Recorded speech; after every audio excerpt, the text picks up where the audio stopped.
अस्सलाम वालेकुम students, welcome to all about engineering. और आज की इस वीडियो में हम एफएफटी के सवाल स्टार्ट करेंगे। तो उन्होंने हमें सवाल दिया हुआ है कि find the DFT of the given sequence using DIT FFT method, और उन्होंने हमें सीक्वेंस दी हुई है। तो इससे पिछली वीडियोस में मैं कवर करवा चुका था कि सिग्नल फ्लो डायग्राम्स क्या होती हैं और वो कैसे बनाई जाती हैं। उसमें मैंने DIT FFT, DIT IFFT, डीआईएफ FFT और डीआईएफ आईएफएफटी, इन चारों की मैंने सिग्नल फ्लो डायग्राम्स बना के दिखाई थी आपको। तो यहाँ पे हमारे पास डीआईटी एफएफटी का एक सवाल दिया हुआ है कि आपको सीक्वेंस दी हुई है और उस पर हमने डीआईटी एफएफटी का मेथड लगाना है इस सीक्वेंस की डीएफटी मालूम करने के लिए। तो वो स्टार्ट करते हैं। तो सबसे पहले ये जो सीक्वेंस है वो आपको दी हुई है कि x of n is equal to -3, 2, 6, 2, 2, 5, 2, -7 ये दी हुई है उन्होंने। अब इसकी लेंथ क्या है? इसकी लेंथ है 8, क्योंकि इसके अंदर 8 पॉइंट हैं। 1, 2, 3, 4, 5, 6, 7, 8 है ना, तो मैंने n इज़ इक्वल टू 8 लिख दिया। और ये जो मैंने नीचे डाले हुए हैं ये मैंने इंडेक्स डाले हुए हैं कि इस पहले वेरिएबल या जो पहला पॉइंट है उसका इंडेक्स 0 है, दूसरे वाले का इंडेक्स 1 है, तीसरे वाले का इंडेक्स 2 है वो। अच्छा, सिग्नल फ्लो डायग्राम पहले हम बना लेंगे कि डीआईटी एफएफटी की सिग्नल फ्लो डायग्राम क्या होती है, वो बना ली हमने। अगर आपने नहीं देखी वो वीडियो कि इसकी सिग्नल फ्लो डायग्राम कैसे बनती है, तो पहले जाके उसकी वीडियो देख लें, जहाँ पे मैंने पूरी सिखाई है कि signal flow diagram DIT FFT की बनती कैसी है और वेटेज कैसे डलती है। आज मैं उसके अंदर डायरेक्ट वैल्यूज़ पुट करके आंसर सॉल्व करवाऊँगा। तो आपने मेंशन कर ली सारी चीज़ें। तो यहाँ पे मेंशन होता है x of 0, x of 4, x of 2, x of 6, x of 1, x of 5, x of 3, x of 7। ये हमने बिट रिवर्स ऑर्डर में मेंशन कर लिया। डीआईटी एफएफटी में ऐसे मेंशन होता है। और यहाँ पे राइट हैंड साइड पे ये नेचुरल ऑर्डर होता है। सही है। तो यहाँ पे हम सबसे पहले क्या करते हैं, इनकी वैल्यूज़ लिख देते हैं कि x of 0 क्या है। x of 0 क्या है? ये x of 0 है, -3 है वो।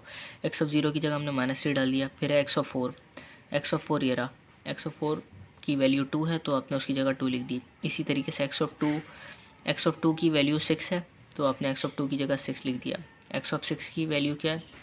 वो 2 है, वो 2 लिख दी। x of 1 की वैल्यू 2 है, x of 5 की वैल्यू 5 है, x of 3 की वैल्यू 2 है और x of 7 की वैल्यू -7 है। ये मेंशन हो गई। सही है। अब आपने क्या करना है, अब आपने आगे प्रोपेगेट करना है। कैसे करेंगे? आपने ये वाला पॉइंट कैसे जनरेट होगा? ये वाला पॉइंट ऐसे जनरेट होता है कि ये वाला नंबर प्लस ये वाला नंबर, तो यहाँ वाला आंसर आता है। जैसे ये -3 यहाँ गया और ये 2 है, 2 ऊपर आया तो -3 + 2 यहाँ पे आएगा आपके पास -1। या फिर इसको याद रखने का क्या तरीका होता है, ऊपर प्लस होता है और नीचे माइनस होता है। हमेशा बटरफ्लाई में ऊपर प्लस होता है और नीचे माइनस होता है। अगर ये याद नहीं आ रहा तो आप ऐसे याद रख लें कि -3 है ना, ये -3 तो सीधा आ गया। अब ये 2 है, 2 को ऊपर जाना पड़ रहा है, ऊपर चढ़ने में देर लगती है, तो -3 पहले यहाँ पहुँच गया, 2 बाद में आ रहा है, तो -3 + 2 क्या हुआ? -1 लिख दिया। यहाँ पे देख लेते हैं, यहाँ पे ये -5 कैसे जनरेट होगा। अब ये -3 है, -3 नीचे उतरा, वो पहले उतर जाता है, नीचे जल्दी उतरता है ना, ऊपर देर में चढ़ता है। -3 पहले उतर गया नीचे, और ये 2 है, ये 2 बाद में आया, तो -3 - 2 ये क्या हुआ? -5। ठीक है। ये -1 इसीलिए लिखा हुआ है कि यहाँ पे नीचे वाले पार्ट में माइनस होता है, मतलब ये वाला जो पार्ट होता है ये माइनस होकर जनरेट होता है और ये वाला पार्ट प्लस होकर जनरेट होता है। प्लस को लिखते ही नहीं है, ये हमने इसीलिए छोटा सा -1 लिखा हुआ है। अच्छा, तो ये कैसे जनरेट हुआ? ऊपर वाला -3 + 2 करके, तो ये -1 जनरेट हो गया। और ये नीचे वाला कैसे जनरेट हुआ? -3 - 2 करके, तो -5 आ गया। इसी तरीके से ये कैसे जनरेट होगा? 6 + 2 8 आ गया, और नीचे क्या होगा? 6 - 2 4 आ गया। सही है। इसी तरीके से ये कैसे जनरेट होगा? 2 + 5 7 आ गया, और 2 - 5 -3 आ गया। ये कैसे जनरेट होगा? 2 प्लस और -7, मतलब 2 - 7 आपका बचा -5, और 2 - 7 मतलब 2 + 7, तो वो क्या हो जाएगा? 9, वो लिख दिया। अच्छा, अब ये जो 1 है, अब आपका इतना वाला पार्ट कंप्लीट हो गया। अब ये जो 1 है ये तो एग्जैक्टली सीधा सीधा आ गया, और यहाँ पे दूसरा नंबर कौन सा आएगा वो ये लाइन बताएगी, ये लाइन आएगी ये, तो 8 आएगा। तो -1 + 8, -1 + 8 क्या होता है? 7, वो लिख दिया आपने। यहाँ पे हम नेक्स्ट वाला कैसे जनरेट होगा? ये आया -5 सीधा आ गया, और ये लाइन यहाँ पे है 4 डायरेक्टली ऊपर नहीं जाएगा, 4 पहले -j से मल्टीप्लाई होगा, तो ये हो गया -4j। अब -4j ऊपर जाएगा तो -5 प्लस और क्या -4j, तो -5 -4j हो जाएगा ये आ गया -5 -4j। अब नेक्स्ट कैसे जनरेट होगा, ये दोनों तो थे ऊपर वाले जहाँ प्लस होना था, अब ये जो दोनों है नीचे वाले, अब यहाँ पे होगा माइनस। तो ये वाला पॉइंट कैसे जनरेट होगा, ये है ना, आपने इस लाइन को फॉलो करा, -1 नीचे उतर गया और 8 है तो -1 -8 क्या हुआ -9, -9 आ गया। नीचे वाला पॉइंट कैसे जनरेट होगा, -5 है ना, -5 पहले आ गया और 4 पहले -j से मल्टीप्लाई होगा, ये हो गया -4j। तो -5 -4j, -5 माइनस और -4j है तो वो हो जाएगा -5 + 4j, वो आ गया -5 + 4j, वो लिख दिया। ये हो गया। अब नेक्स्ट वाला स्टेज कर लेते हैं इसी तरीके से नीचे वाला। तो ये जो 7 था, ये 7 तो डायरेक्टली आ गया और फिर 7 के साथ प्लस क्या होगा -5, तो 7 प्लस और -5 मतलब 7 -5 तो 2 बच गया। आ गया। अब नेक्स्ट वाला पॉइंट कैसे जनरेट होगा, -3 ऐसे ही आया और ये 9 पहले -j से मल्टीप्लाई हुआ -9j, तो -3 प्लस -9j, तो ये हो गया -3 -9j, -3 -9j आ गया। अब ये कैसे जनरेट होगा, ये दोनों तो थे प्लस वाले, प्लस होके आए, अब ये दोनों माइनस वाले आए, माइनस होके आएंगे। तो ये कैसे जनरेट होगा, -5 ऐसे ही आ गया, बल्कि -5 नहीं, पहले 7 आएगा, 7 नीचे उतरेगा ना, 7 आया पहले और फिर -5, 7 में से माइनस होगा -5 तो हो गया 7 + 5, ये आ गया 12। इसी तरीके से ये भी होगा, -3 और -9j, 9 पहले -j से मल्टीप्लाई होगा, वो होगा -9j और फिर -3 -9j, तो हो जाएगा -3 + 9j, ये आ गया -3 + 9j। सही है। अब आपका ये इतना पार्ट हो गया कंप्लीट। अब नेक्स्ट वाला पार्ट कैसे होगा, ये यहाँ पे अब करने की जगह नहीं है तो मैं उसका अलग से नीचे काम करूँगा, तो वो देख लें। तो ये वाला पार्ट x(0) कैसे जनरेट होगा, ये जो 7 है, ये 7 तो यहाँ पे एग्जैक्टली आ गया, यहाँ तक 7 ही आ गया और उसके अंदर प्लस क्या होगा, इस लाइन को फॉलो कर रहा हूँ मैं, जो 2 है 2 होगा, 7 + 2 क्या होगा 9 आएगा ना, यहाँ पे x(0) पे 9 आएगा, तो x(0) पे क्या हुआ 7 + 2 हुआ, तो 7 + 2 9, x(0) पे 9 आ गया आंसर। इसी तरीके से नेक्स्ट पे क्या होगा, -5 -4j ऐसे ही आया और उसके साथ प्लस क्या होगा ये। अब ये देखना है ये कैसे प्लस होगा, पहले तो -3 -9j जो है ये पूरा इससे मल्टीप्लाई होगा, 0.707 -j 0.707, ये W18 की वैल्यू होती है, टोटल फैक्टर की वैल्यू होती है यहाँ पे W18, यहाँ पे W08 मेंशन होता है जो 1 होता है, तो मैंने इसलिए डायरेक्ट 2 ले लिया था, 2 को 1 से मल्टीप्लाई करवाएंगे तब भी 2 रहेगा, तो 7 + 2 हमने 9 करवा दिया था। यहाँ W08 होता है, ये W18 होता है, ये W28 होता है और ये होता है W38।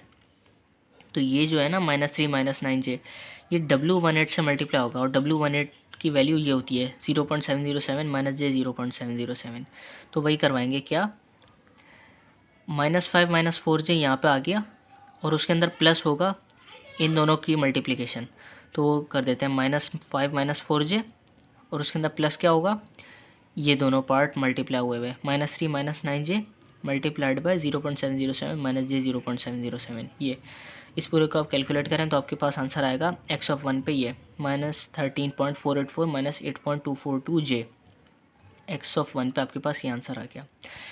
x(2) पे क्या आएगा वो देख लेते हैं, x(2) ये है, तो -9 जो है वो तो आ गया आपके पास ऐसे ही सीधा, और उसके साथ क्या आएगा ये -9 के अंदर प्लस होगा ये, तो 12 मल्टीप्लाइड बाय -j, ये हो गया -12j और -12j प्लस होगा -9 में, तो ये हो जाएगा -9 -12j, -9 -12j, ठीक है। अब x(3) ये रहा, तो -5 + 4j जो है वो तो ऐसे ही आ गया, ठीक है। इसके अंदर प्लस क्या होगा, इन दोनों की मल्टीप्लिकेशन, तो -5 + 4j ऐसे ही आया, वो लिखा -5 + 4j और प्लस है क्योंकि अभी हम ऊपर वाले पार्ट्स में चल रहे हैं ना, यहाँ शुरू के 4 पार्ट में प्लस होता है, अगले 4 पार्ट्स में माइनस होता है, तो ये आखिरी पार्ट है प्लस करने का, तो -5 + 4j प्लस और फिर क्या मल्टीप्लाई होगा, -3 + 9j मल्टीप्लाई होगा इससे W38 से, जिसकी वैल्यू होती है माइनस 0.707 माइनस जे 0.707 ये आ गया। इस पूरे को आप कैलकुलेटर में डालें, आपके पास आएगा 3.484 माइनस 0.242 जे। तो एक्स ऑफ 3 की वैल्यू आ गई आपके पास ये। अब नीचे के जो 4 पार्ट बचे हैं, अब यहाँ पे होगा माइनस। अब ये कैसे होगा, ये है, ये एक्स ऑफ 4 कैसे जनरेट होगा, ये 7 है ना, 7 पहले आ गया और 2 बाद में आ रहा है, तो 7 माइनस 2 करवाएंगे। 7 माइनस 2 5 हुआ ना, 7 माइनस 2 5 आ गया, एक्स ऑफ 4 का आंसर आ गया। इसी तरीके से एक्स ऑफ 5 क्या होगा, ये आया आपके पास -5 माइनस 4 जे, -5 माइनस 4 जे यहाँ आ गया, और उसके अंदर से माइनस होगा क्या, इन दोनों को मल्टीप्लाई करवाने के बाद जो आंसर आएगा वो तो होगा -5 माइनस 4 जे माइनस, और फिर इन दोनों को मल्टीप्लाई में लिख देंगे, -5 माइनस 4 जे माइनस, और वो दोनों मल्टीप्लाई में आ गए, -3 माइनस 9 जे इंटू 0.707 माइनस जे 0.707। आंसर आपके पास ये आ जाएगा, एक्स ऑफ 5 जनरेट हो गया। अब एक्स ऑफ 6 कैसे जनरेट होगा, वही तरीका फॉलो करेंगे कि इस लाइन को पहले देखा आपने, ये रहा -9 आ गया पहले यहाँ पे, और वो किससे होगा, -12 इंटू माइनस जे, ये हुआ -12 जे, तो -9 माइनस और -12 जे, तो हो जाएगा -9 प्लस 12 जे, ये हो गया -9 प्लस 12 जे। एक्स ऑफ 6 आ गया अब आपके पास। अब एक्स ऑफ 7 कैसा आएगा वो देख लेते हैं, लास्ट है एक्स ऑफ 7 ये रहा, तो -5 प्लस 4 जे पहले नीचे आ गया, वो माइनस होगा -5 प्लस 4 जे माइनस, और इन दोनों के मल्टीपल से -3 प्लस 9 जे इंटू -0.707 माइनस जे 0.707, वो करवा देते हैं। -5 प्लस 4 जे माइनस फिर ये होगा bracket -3 plus 9 J into -0.707 minus जे 0.707। आंसर आपके पास ये आएगा एक्स ऑफ 7 का। तो आपने एक्स ऑफ 0 से लेकर एक्स ऑफ 7 की सारी वैल्यूज़ निकाल दी, तो अब आप क्या करें, अब आप उनको पूरी सीक्वेंस के तौर पे लिख दें। तो देयरफॉर एक्स ऑफ के इज़ इक्वल टू, और एक्स ऑफ 0 आया था आपके पास 9, वो लिख दिया कॉमा डाल के। एक्स ऑफ 1 क्या आया था आपके पास, ये आया था -13.484 माइनस 8.242 जे, ये आ गया एक्स ऑफ 1, कॉमा डाल के। एक्स ऑफ 2 आया था आपके पास -9 minus 12 J, comma. X of 3 आया था आपके पास 3.484 माइनस 0.242 जे, ये आ गया, कॉमा। एक्स ऑफ 4 आपके पास 5 आया था, कॉमा। एक्स ऑफ 5 आया था आपके पास 3.484 प्लस 0.242 जे, ये हो गया। एक्स ऑफ 6 आपके पास आया था -9 प्लस 12 जे, ये एक्स ऑफ 6 ये आ गया, और कॉमा। एक्स ऑफ 7 क्या आया आपके पास -13.484 प्लस 8.242 जे, ये आ गया। अब ये तो हो गया ये तरीका। अगर आपने इसका मैटलैब कोड लिखना है तो हो सकेगा, तो मैं लगा भी दूंगा इस वीडियो में। तो वो ये होता है कि आपने सबसे पहले x इज़ इक्वल टू, और फिर मैटलैब के अंदर ये पूरी सीक्वेंस ऐसे लिख देनी है कॉमा कॉमा डाल के, और फिर आपने लिखना होता है y is equal to FFT का मैटलैब में बिल्ट इन कमांड होता है, तो लिखेंगे आप y is equal to FFT, और फिर अंदर डाल देंगे x ब्रैकेट में, और ब्रैकेट क्लोज, और टर्मिनेटर नहीं डलेगा। तो आपके पास ये होता है, उसका मतलब कि आपने जो x ऑफ n की सीक्वेंस है उस पर FFT परफॉर्म करने के बाद आउटपुट क्या जनरेट होगा, तो आपके पास आउटपुट में ये पूरी सीक्वेंस आ रही होगी। वो अगर हो सका तो मैं इस वीडियो में लगा भी दूँगा। सही है, ये इसका सवाल हो गया। अच्छा, ये तरीका था एक तरीके से सवाल सॉल्व करवाने का। अब यही सवाल ना हो सकता है घुमा के दे दें आपको, वो कैसे दे सकते हैं, एग्जैक्टली यही सवाल है। अब मैं इसको घुमा के बताऊंगा क्या होगा। ये सवाल है पूरा, वो पीछे वाला सवाल है, वो हो सकता है वो आपको इस तरीके से दे दें लिख के। सवाल है compute the radix two 8.FFT by butterfly method with the following data. अभी उन्होंने ये डेटा दिया हुआ है, वो कह रहे हैं भाई first block of n by 4 point DFT produce -5 by subtraction. क्या मतलब हुआ इसका, वो कह रहे हैं कि first block of n by 4 point DFT produce -5 by subtraction.